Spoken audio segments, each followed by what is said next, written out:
এই বিবৃতিটা কিন্তু DB office তাদের যেই একটা আয়োজনের মধ্য দিয়ে তাদেরকে জিম্মি করে সমন্বয়কদেরকে একটা জোরপূর্বক এক প্রকার বলতে পারেন মাথার উপরে বন্দুক ধরে এই বিবৃতি তাদের কাছ থেকে নেওয়া হয়। ফলে এই বিবৃতিও কিন্তু ছাত্র সমাজ একভাবে করে স্বীকার করে না। তারা মনে করে যে এই আন্দোলন বাস্তবিক অর্থে কেবলমাত্র শুরু হচ্ছে এখন। এই আন্দোলনটা যখন শুরু হয় বাস্তবিক, আমরা দেখবো যে একটা এখানকার চলমান যে বাস্তবতা বাংলাদেশের, একদিকে এখানে লক্ষ লক্ষ বেকার, আরেকদিকে আমরা দেখবো প্রশ্ন ফাঁস, দুর্নীতি। ফলে এখানকার ছাত্ররা এক ধরনের বিক্ষুব্ধ হয়ে জমি জমা বিক্রি করে কিস্তিতে টাকা তুলে তারা বিদেশে পাড়ি দিচ্ছিলেন। এইরকম একটা ভয়ঙ্কর অবস্থায় আমাদের যুব সমাজ এখানে ছিল। সেই অবস্থায় আমরা যখন দেখি 56% কোটা চাকরির মধ্যে থাকে, এই একটা অবস্থায় একটা চরম একটা অন্যায় অবস্থা এটা, এই কোটা কোটা ব্যবস্থাটা। ফলে যখন কোটার যৌক্তিক সংস্কারের দাবিতে আন্দোলন শুরু হয়, তখন আমরা দেখবো ছাত্ররা এই আন্দোলনে ঝাঁপিয়ে পড়ে এবং তাদের যে প্রাণের দাবি, একটা যৌক্তিক এবং একটা নৈতিক দাবিতে ছাত্ররা মাঠে নামে। এবং সেই আন্দোলন যখন চলমান থাকে তখন আমরা দেখবো যে এখানে সরকারি মহল বিভিন্ন ভাবে এই আন্দোলনকে প্রশ্নবিদ্ধ করার চেষ্টা করে, বিভিন্ন কথা, বিভিন্ন কটূক্তি এই আন্দোলনকে নিয়ে করা হয়। এবং আদালত এটা সেটা নানান ভাবেই এই আন্দোলনকে আসলে একটা মহল এটা দমানোর চেষ্টা করা হয়। এক পর্যায়ে আমরা দেখবো এখানে ছাত্রদের উপরে নির্মম ভাবে ছাত্রলীগ, যুবলীগ, পুলিশ, বিজেপি নামিয়ে অত্যাচার, একটা গণহত্যার পর্যায়ে নিয়ে যাওয়া হয়। এই যে ছাত্রদের উপরে আক্রমণটা হলো, এই আক্রমণ আপনারা দেখবেন যে ঢাকা বিশ্ববিদ্যালয়ের নারী কমরেড নারীদেরকে এখানে কিভাবে করে হামলা করা হয়, তাদের উপর অত্যাচার করা হয়। এই দৃশ্যটা কিন্তু বাংলাদেশের মানুষ সহ্য করতে পারেনি। আমরা দেখবো যে এই এই ঘটনার পরেই কিন্তু ছাত্রদের উপর আক্রমণ আসার পরেই কিন্তু আমাদের অভিভাবকরা এটাকে সহ্য করতে পারেনি। ফলে এই আন্দোলনে সাধারণ মানুষ যুক্ত হয়ে যায় এবং এই যে ছাত্রদের পাশে জনতা এসে দাঁড়ায়, এই আন্দোলন কিন্তু তখনই একটা গণ আন্দোলনের রূপ পায়। ফলে এখন কিন্তু এই আন্দোলনটা শুধুমাত্র কোটার মধ্যে সীমাবদ্ধ নেই।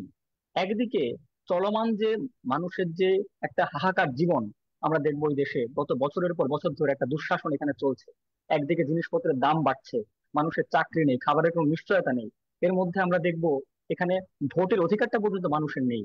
ফলে মানুষের মধ্যে চলমান যে পুঞ্জীভূত বিক্ষোভ, এই বিক্ষোভ কিন্তু জ্বলে উঠলো যখন 16-17 তারিখে ছাত্রদের উপর আক্রমণ হয়।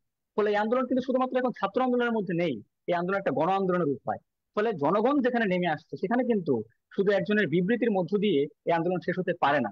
কার্যত আমরা দেখবো যে এই এই বিবৃতিটা কিন্তু ডিবি অফিস তাদের যেই একটা আয়োজনের মধ্য দিয়ে তাদেরকে জিম্মি করে সমন্বয়কদেরকে একটা জোরপূর্বক এক প্রকার বলতে পারেন মাথার উপরে বন্দুক ধরে এই বিবৃতি তাদের কাছ থেকে নেওয়া হয়।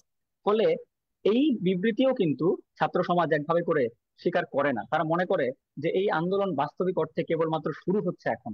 আমরা মনে করি যে এই ছাত্র সমাজের যে 9 দফা দাবি, সেই দাবি বাস্তবায়নের মধ্য দিয়ে এই আন্দোলন শেষ হতে পারে। বাস্তবিক এই আন্দোলন মাত্র শুরু হচ্ছে এখন।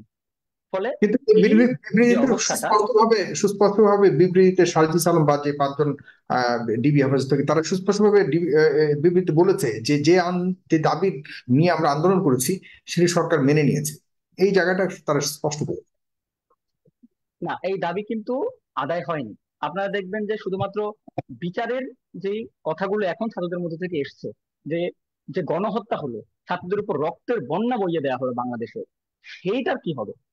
কোন দাবি আদায় হলো? কেবলমাত্র কোটার সংস্কারটা করা হলো, সেটা নিয়ে অনেক প্রশ্ন আছে। কিন্তু আমরা বলেছিলাম যে সংসদে আইন করতে হবে, কিন্তু এখানে কি হলো? একটা আদালতের রায় এসছে, দুদিন পরে অন্য একজন রিট করবে, এই রায় আবার বাতিল হয়ে যাবে।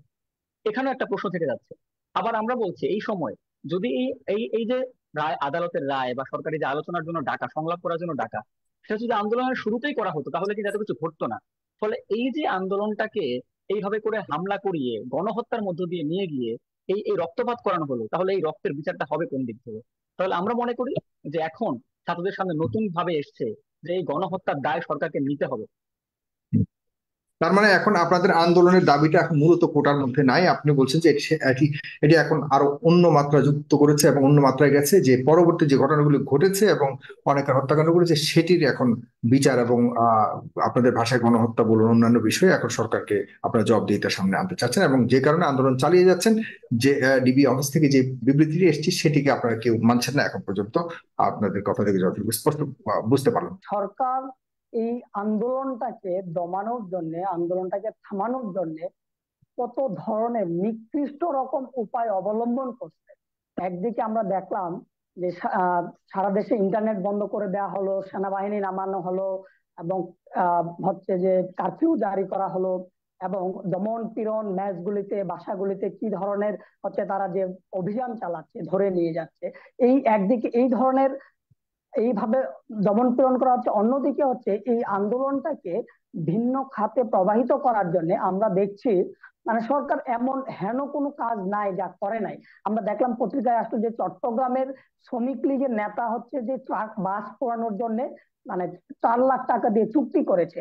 আমরা দেখলাম যে এই ধরনের যে ভাঙচুর, এই ধরনের যে মানে হচ্ছে যে সন্ত্রাসী কর্মকাণ্ডগুলি বা হচ্ছে যে এই ভাঙচুরের কাজগুলি, সেই কাজগুলি প্রথম দিকে আমরা দেখলাম যে সরকারের লোকজন মানে জড়িত ছিল, সরকার লোকজনের উদ্যোগে সেই কাজগুলো করা হয়েছে এবং সেগুলো পত্রিকায় এখন আসতেছে। এবং আমরা যদি আর দীর্ঘ সময় অপেক্ষা করি তাহলে আমরা দেখব যে এই ধরনের প্রমাণগুলি আরো আমাদের সামনে আসবে। তাহলে আমরা দেখছি যে একদিকে সরকার ছাত্রদের উপর অত্যাচার করছে, ছাত্র দমন করছে, পীড়ন করছে, অন্যদিকে এই ধরনের যে হত্যাযজ্ঞগুলি সরকারের পক্ষ থেকে, সরকারের আওয়ামী লীগ, যুবলীগ, ছাত্রলীগ এই ধরনের বাহিনীগুলি দিয়ে করানো হচ্ছে।